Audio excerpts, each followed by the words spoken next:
Welcome back, Captain. Before we begin, make sure you're subscribed, because today's story is about one of the greatest giants ever built by human hands. A ship so massive, so powerful, that the ocean itself seemed too small to contain her. This is the story of the Ghost of the Pacific, the lost Japanese super battleship Musashi. The year was 1940. As the world plunged into war, Japan's Imperial Navy was preparing something beyond imagination. While other nations built fleets, Japan decided to build legends. Hidden deep within the shipyards of Nagasaki, under a veil of secrecy, construction began on a warship that would outgun, outlast, and outshine every vessel on Earth. Her name Musashi, sister ship to the infamous Yamato. She was 263 meters long, weighing over 70,000 tons, armed with the most powerful naval guns ever made, 9 460mm cannons, each capable of hurling a shell heavier than a car over 25 miles. Her armor was thicker than anything afloat, her design a masterpiece of steel and engineering genius.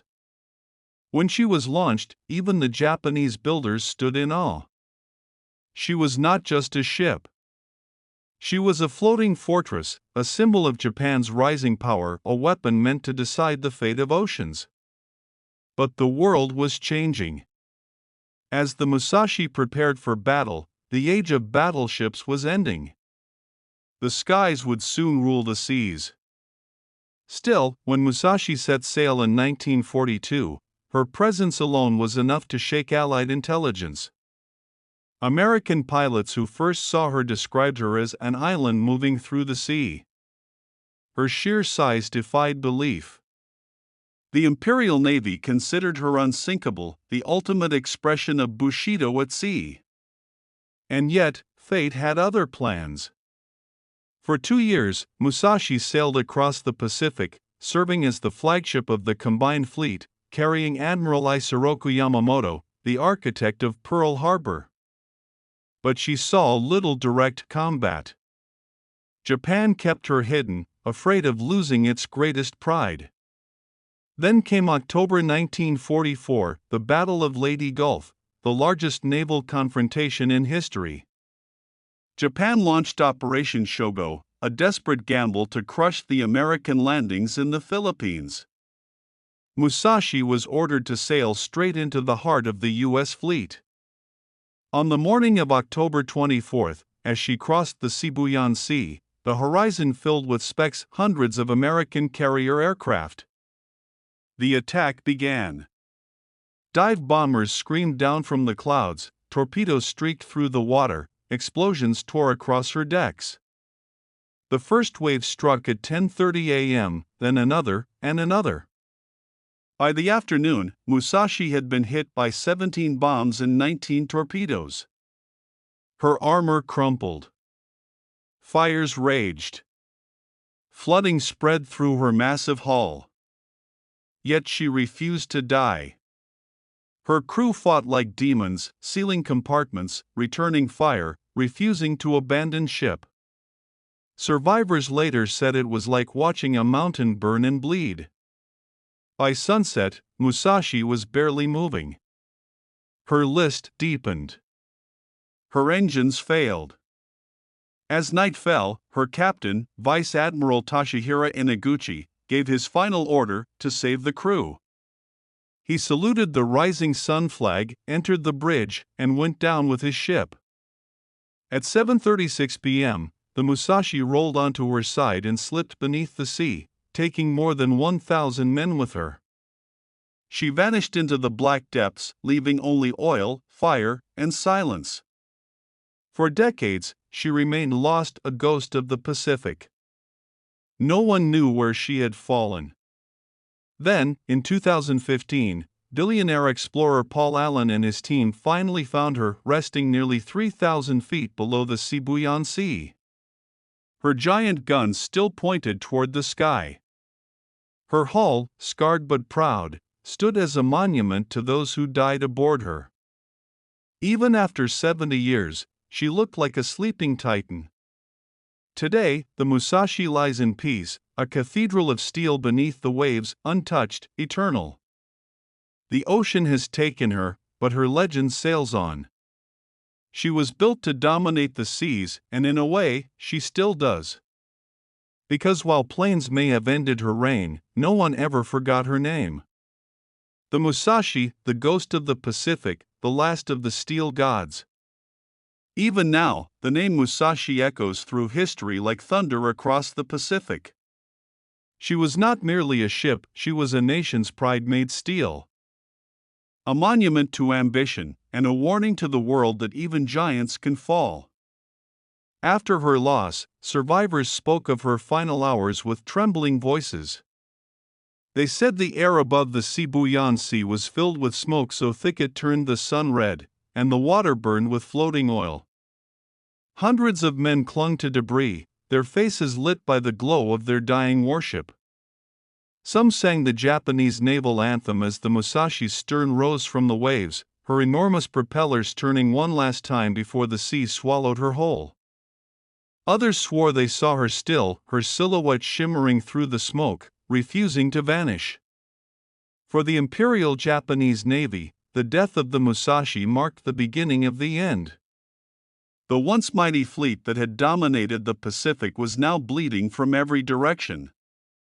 Aircraft carriers had become the new rulers of the ocean, and the age of battleships was over. No matter how thick the armor or how large the guns, they could not stand against the storm of steel that came from the sky. The Musashi's fall was the death of an era, the moment the old world gave way to the new. In the decades that followed, her name faded from the headlines but never from memory.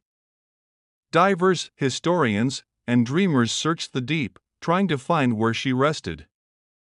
Many failed, defeated by storms and the sheer vastness of the Sibuyan Sea. The ocean kept her secret well until 2015, when explorer Paul Allen, co-founder of Microsoft, sent robotic cameras gliding through the dark waters and finally saw what no one had seen since 1944.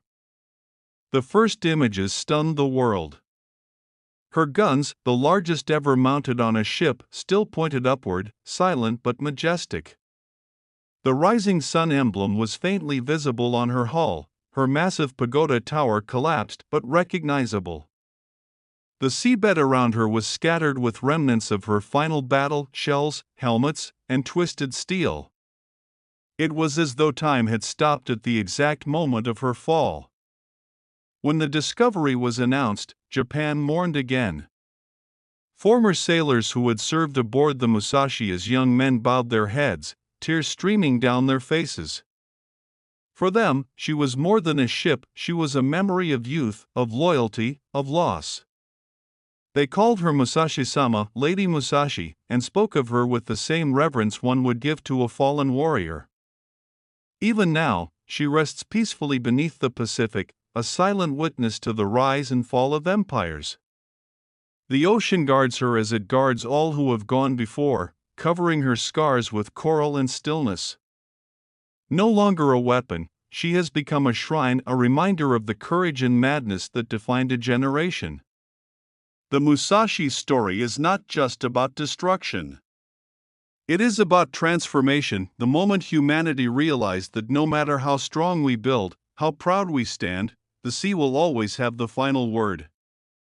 She was born in secrecy, lived in glory, and died in fire, yet in death she achieved something greater than victory, immortality.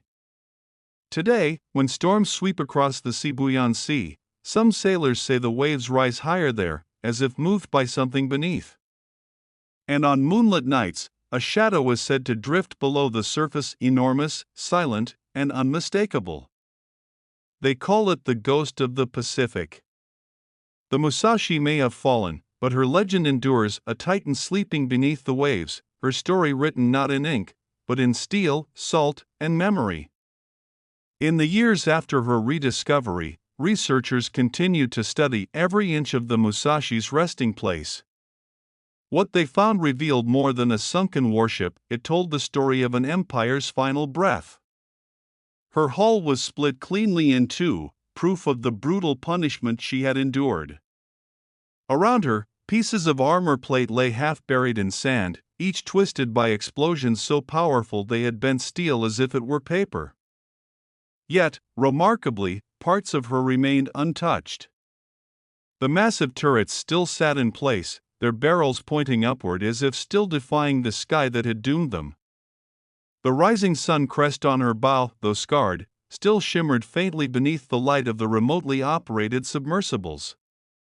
It was haunting. Here lay the pride of Japan, silent, colossal, eternal.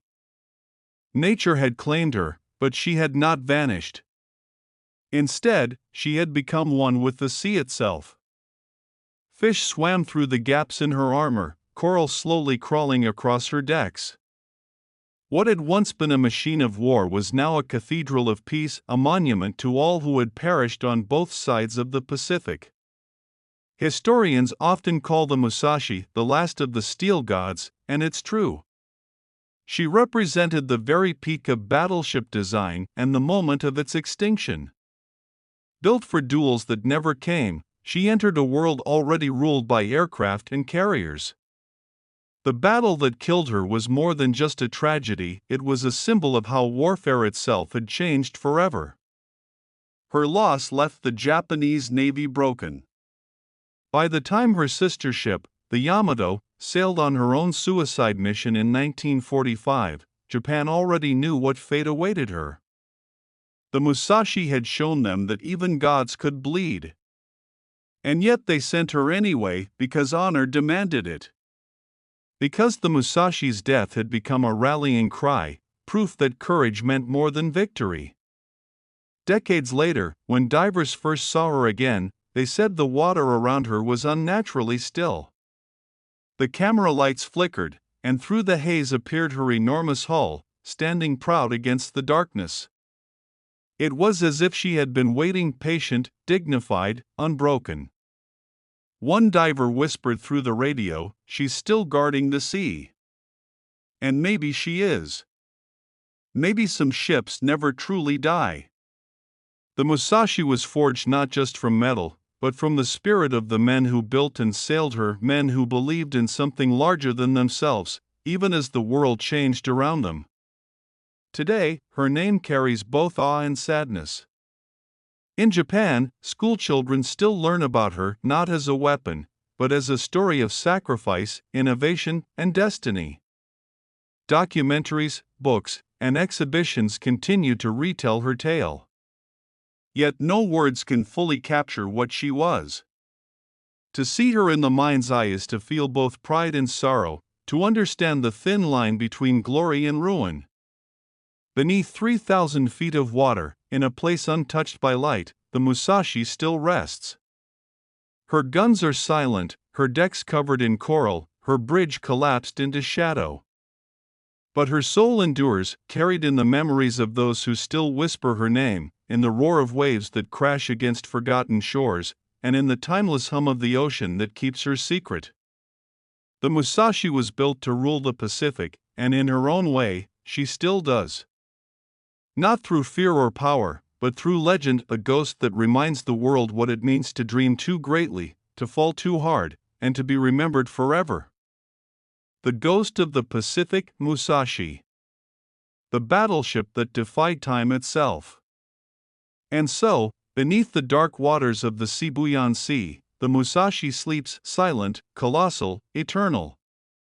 The sea that once swallowed her now guards her as one of its greatest treasures. Around her, the currents whisper the stories of the thousand souls who never returned, their spirits forever bound to the steel giant they called home. No light reaches her decks now, no sound echoes through her empty corridors. Yet, in that endless quiet, she remains majestic, the embodiment of human ambition, courage, and tragedy. She was born in secrecy, ruled the Pacific in silence, and died in fire. But death could not erase her. The ocean did not take her as a victim, it took her as a queen. The divers who found her said it felt as though she was still alive, her hull gleaming faintly beneath the submersible lights, her massive guns pointed toward the surface, guarding the peace she never knew in life. The Musashi was not defeated by man, but by time itself, by the dawn of a new era where steel titans became relics of a vanished world. Yet, even as technology moved on, her story remained whispered among sailors, studied by historians, and honored by all who understand the price of greatness. Above her resting place, the Pacific rolls endlessly, unaware of the legend that lies beneath. But somewhere, in the deep vibration of the waves, her heart still beats steady, proud, eternal. The ghost of the Pacific lives on. The Musashi, the battleship that defied the ages and became immortal.